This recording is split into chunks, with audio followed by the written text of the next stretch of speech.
bienvenue pour de nouvelles croustilles. Je vous retrouve pour la dernière vidéo de 2020 en espérant qu'elle vous plaira. J'espère également que si vous êtes abonné en 2020 sur ma chaîne, que vous allez beaucoup aimer mes vidéos qui seront également en 2021 parce que bien évidemment je ne compte pas disparaître. Je compte toujours poster une vidéo chaque dimanche. Je voulais également faire un petit disclaimer pour vous annoncer qu'il y a un concours disponible sur mon Instagram. Le lot est de gagner 3 de mes créations en pâte polymère en espérant que ça vous plaira. Ce concours ferme le 1er janvier 2021 et il est ouvert pour toute la France. Disclaimer, parfois j'utilise en fait ce petit outil qui me permet de mettre pause et play à la vidéo et donc peut-être que vous allez l'entendre certainement vu qu'il bouge.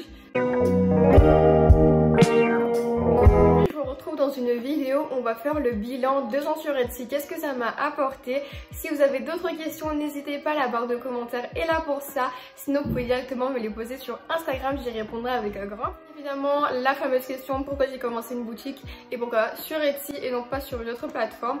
Donc j'ai commencé une boutique en général parce que c'est un projet qui me donnait très envie depuis que j'étais toute petite. Voilà, j'ai toujours voulu avoir un business et quand j'ai su qu'à seulement 15 ans je pouvais en avoir un en ligne à l'aide de ma soeur qui était déjà majeure, et ben je me suis dit que c'était le moment ou jamais de le faire. Après j'avoue que j'étais assez jeune et que je connaissais pas grand chose au business, mais bon, je regrette pas d'avoir commencé. Je veux dire, au moins j'ai commencé, c'est déjà ça, c'est déjà un très très bon début, voilà. Et j'ai beaucoup appris, c'est pour ça que je vous fais cette petite vidéo également. J'ai choisi Etsy tout simplement parce que j'ai fait mes recherches et je trouvais que c'était vraiment l'application, la plateforme qui allait plus me convenir parce que premièrement c'est beaucoup plus pour les produits faits main, les produits uniques, également parce que de youtubeuse filmoteuse que je suivais, Passion Art et Cookie Fantasy avait une boutique sur Etsy, donc ça aussi ça m'a beaucoup plus inspirée et sachant que toutes les deux font de la filmo comme moi.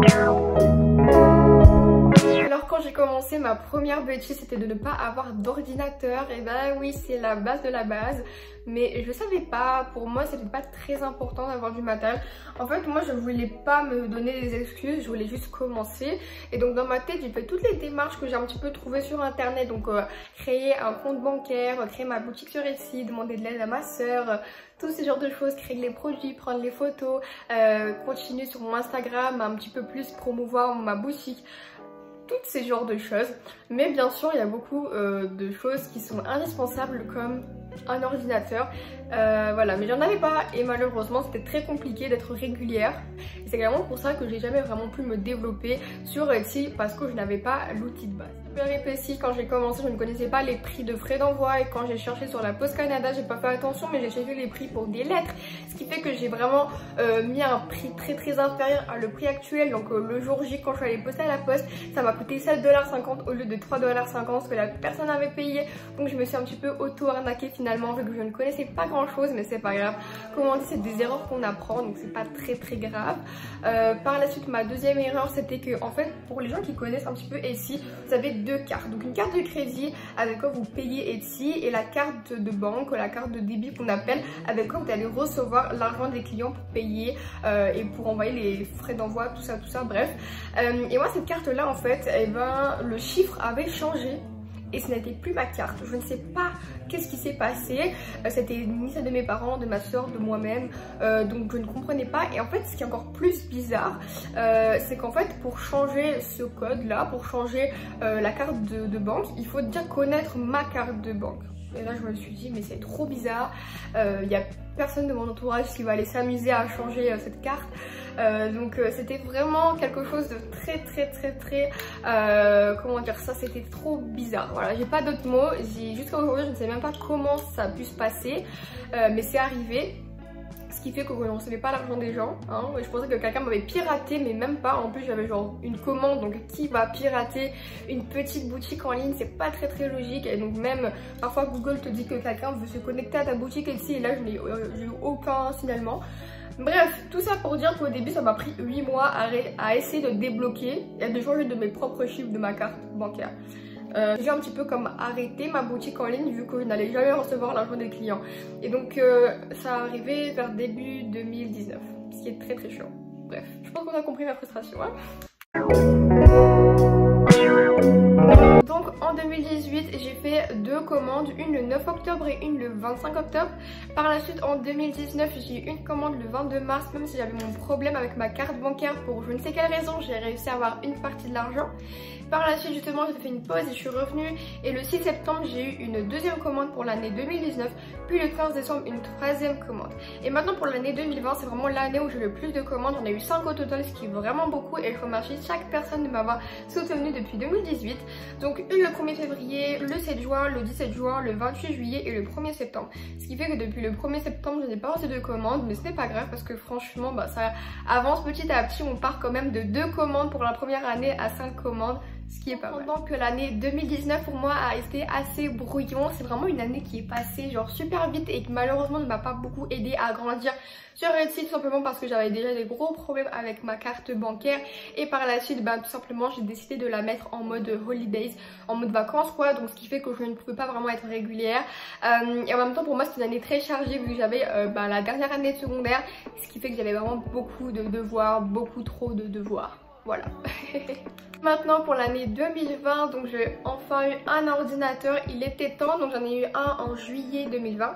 Et en fait comment je faisais avant, c'est que j'utilisais l'ordinateur à ma soeur, sinon j'utilisais l'ordinateur à ma mère et très rarement mon téléphone parce qu'encore une fois c'était beaucoup trop long. Par la suite j'ai décidé d'être beaucoup plus active sur mon Instagram que sur ma boutique Etsy quand même, je voulais continuer à vous proposer du contenu. Donc ma boutique Etsy encore une fois, début 2020 c'était assez compliqué. Ah oui, petite parenthèse, en 2019, en juin 2019 j'ai fait une brocante, donc ça aussi ça m'a beaucoup aidé à avoir de l'argent et ça m'a aidé un petit peu à me faire connaître en quelque sorte.